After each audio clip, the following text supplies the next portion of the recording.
Distal aiming device for UTN. The distal aiming device, or DAD, is a mechanical aiming aid for the distal interlocking of the solid AO-ASIF tibia nails. It does not require image intensifier control and allows exact placement of the locking bolts, both in the mediolateral and antero-posterior direction. With a rigid aiming device, the distal locking of a medullary nail cannot be performed with the required precision due to the deformation of the nail during insertion. This deformation has been analyzed. The position of the tip of the nail shows a spread of 19 millimeters antero-posteriorly and 14 millimeters mediolaterally. The torsion of the solid nail is insignificant and therefore can be ignored.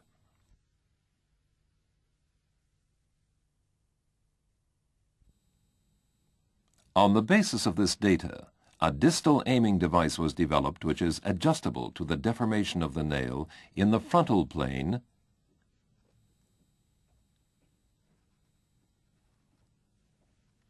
and the sagittal plane. The nail surface at the distal end of the nail serves as a reference point for the adjustment of the aiming device. The spacers are specifically calibrated to the appropriate nail diameter. For mediolateral locking, a spacer is used to prop the aiming beam in the sagittal plane and bring it into position. The spacer is positioned on the anterior surface of the distal tip of the nail.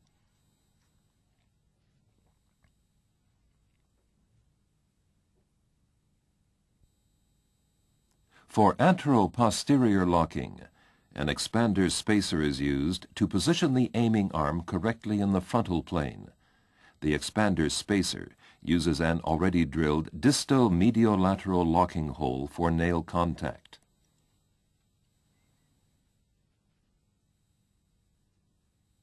The DAD locking technique is shown in two parts, the basic first part and a second optional part. Mediolateral locking. Adjustment of the aiming beam length. Before nail implantation, the aiming beam is adjusted to the length of the chosen nail. For this, we require the following instruments: the tibia nail with the standard insertion handle for proximal locking, the aiming beam for distal mediolateral locking, the articulation for the aiming beam, two calibrating pins, the anterior spacer arm, and the large hexagonal screwdriver. The tibia nail, which is attached to the proximal aiming arm, is slid into the raised assembly support.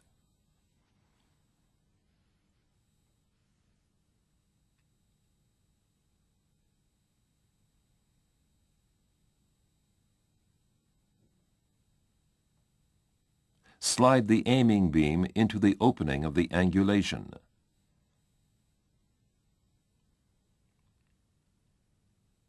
The slide lock screw must be loose. The assembly is now attached as an extension to the proximal aiming arm.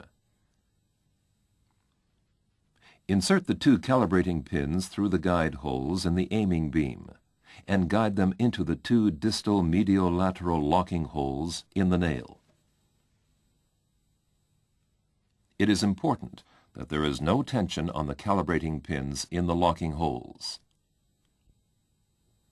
Tighten the slide lock screw with the hexagonal screwdriver and check again that there is no tension on the calibrating pins.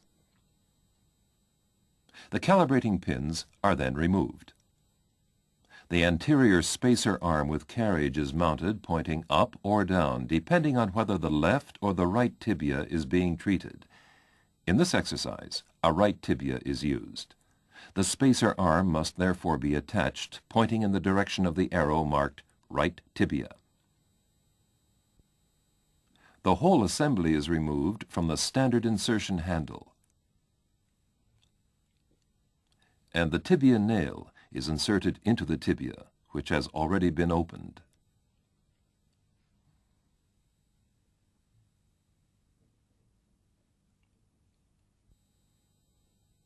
Anterior nail contact opening.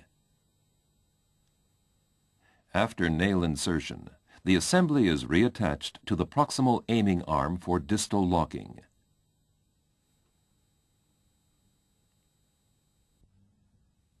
The air drive, the 6 mm drill bit, and the 6 mm drill sleeve are made ready for use.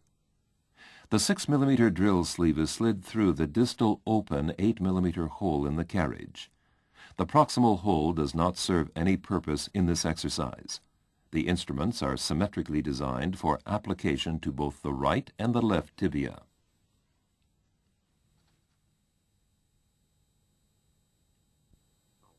The carriage allows for a certain sliding in a mediolateral direction, which facilitates an optimal placement of the nail contact opening on the anterior tibial crest. With regard to the soft tissue situation, a slightly medial position is preferred.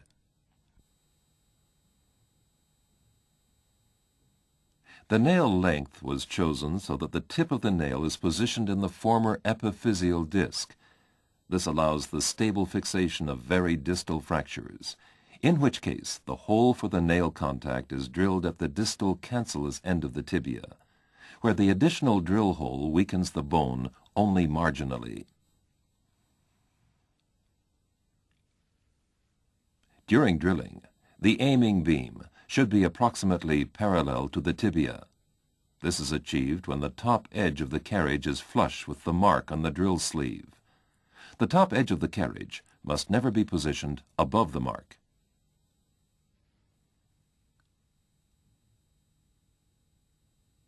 Drill with the 6 mm drill bit until it stops. In the plexiglass model, you can see that the drill does not touch the nail during drilling.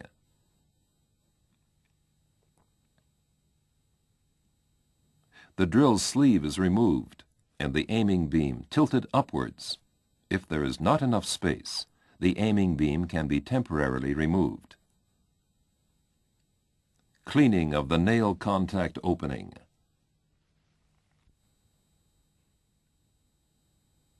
The nail contact opening is manually prepared with an L-shaped curette. There are 3 sizes of L curette available, which are chosen according to the space within the bone. Small, medium, and large. The medium-sized curette is chosen first, as this size is most likely to fit. The universal handle is attached to the curette, and the locking screw is tightened by hand.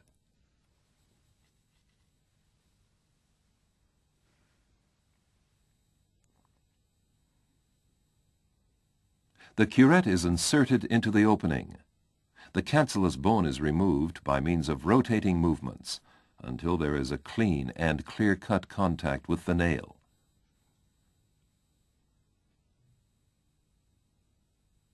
The position of the nail can be determined by sliding the curette along the side of the nail.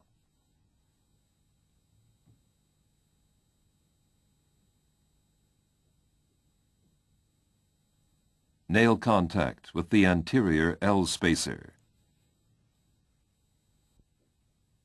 Specifically calibrated L spacers are available for the various tibia nail diameters. Gold for the 8 mm nail, red for the 9 mm nail, and green for the 10 mm nail. As an 8 mm nail is used in this exercise, the gold L spacer is chosen. Again, there is a choice of 3 sizes: small, medium, and large. The L spacer is chosen according to the space in the bone. The universal handle is attached to the L spacer and tightened.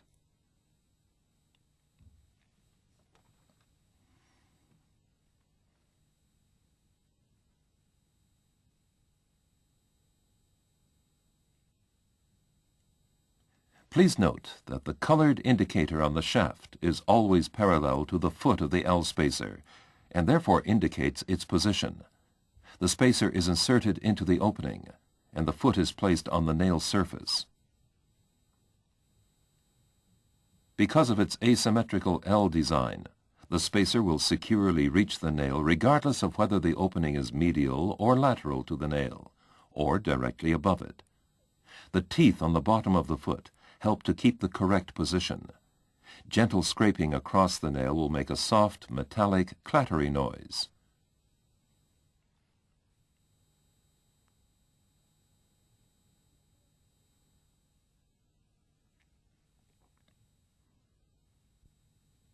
The aiming beam is tilted down again and connected with the L spacer. The clamping nut is tightened. In this step and the following steps, the spacer must be lightly pressed with your hand onto the nail in order to prevent it from slipping.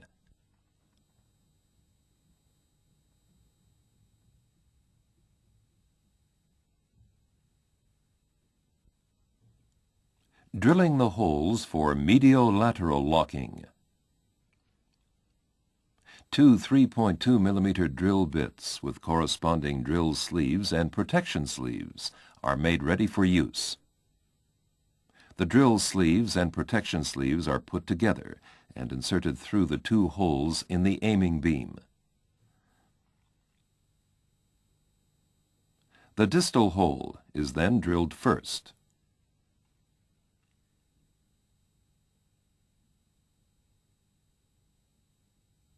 Drill through both cortices with the 3.2 millimeter drill bit.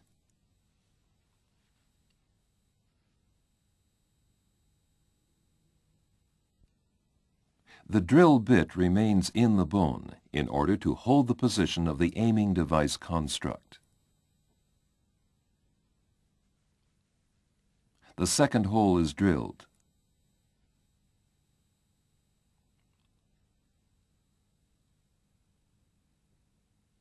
Again through both cortices,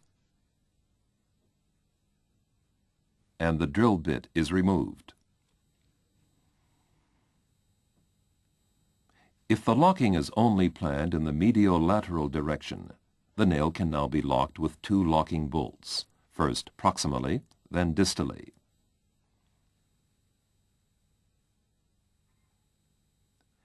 Antero-posterior locking. Opening for the medial nail contact. The 6 millimeter drill sleeve, the 8 millimeter protection sleeve, and the 6 millimeter drill bit will be used. The blue 3.2 millimeter drill sleeve is replaced by the 6 millimeter drill sleeve. Drill with the 6 millimeter drill bit until the stop is reached. The proximal of the two distal mediolateral locking holes is enlarged to 6 millimeters in the near cortex. The drill bit is removed while the drill sleeve and the protection sleeve remain in the bone.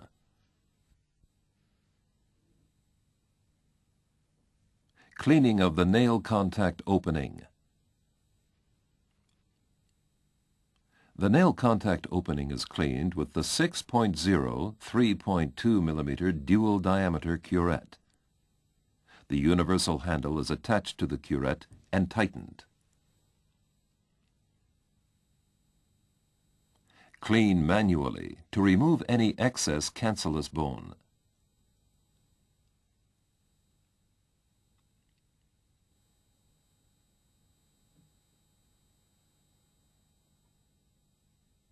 The curette, the drill sleeve, and the protection sleeve are now removed.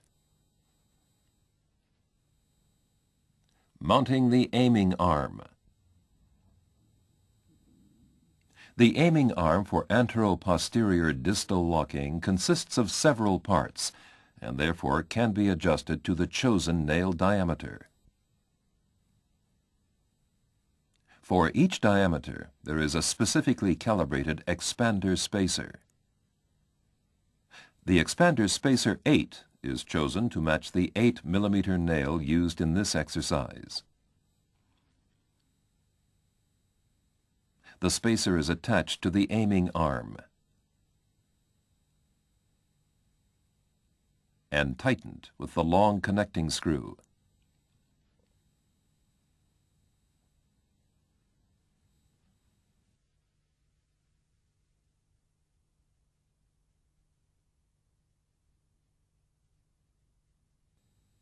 The aiming arm assembly is now complete. The expander wire is used to expand the tip of the expander spacer.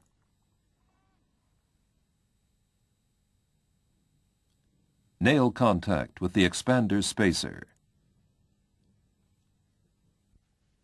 The tip of the spacer is slid through the guide hole of the aiming beam and with slight rotating movements is pressed into the locking hole of the nail.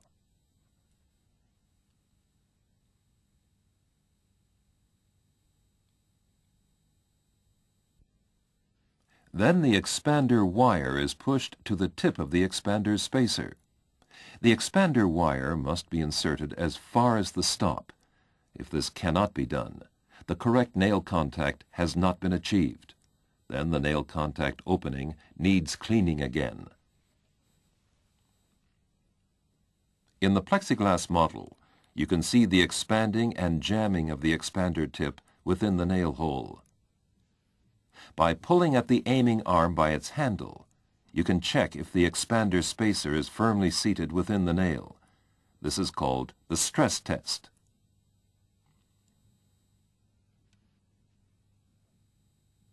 Drilling the hole for antero-posterior locking. For the drilling of the antero-posterior locking hole, the distal guide hole in the aiming arm is aligned with the center slot of the carriage. For space reasons, the universal handle on the L spacer has to be removed. The drill sleeve and protection sleeve are inserted. Drill through both cortices with the 3.2 millimeter drill bit.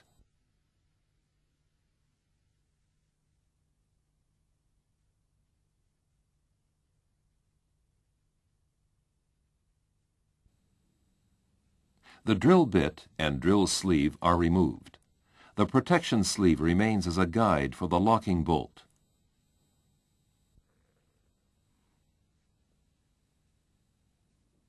Locking with bolts.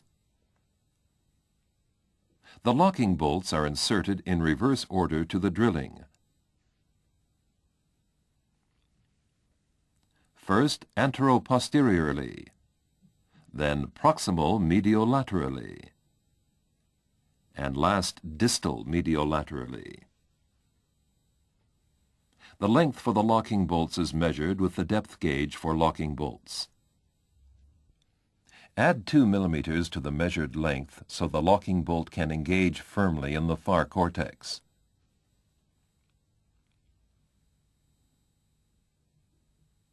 Insert the locking bolt through the protection sleeve. This will prevent the locking bolt from tilting and protects the soft tissue.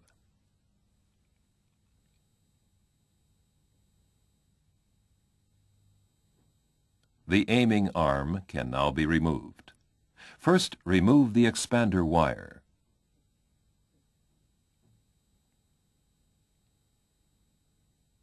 And then pull back the arm by the handle. Insert the protection sleeve through the proximal guide hole in the aiming beam and insert the locking bolt. The 8 millimeter bolt head will sit firmly in the 6 millimeter screw hole.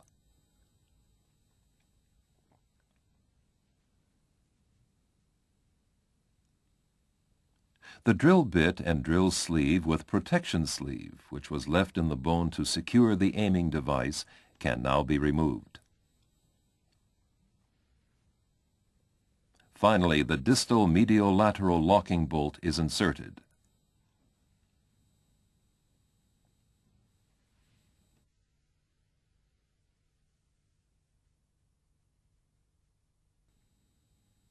The aiming device for distal locking can now be removed. First, the L spacer is separated from the aiming beam by loosening the clamping nut, and then removed. The aiming beam is removed from the proximal aiming arm. In the plexiglass model, you can see the completed distal locking of the tibia nail with 3 locking bolts. The osteosynthesis can now be completed.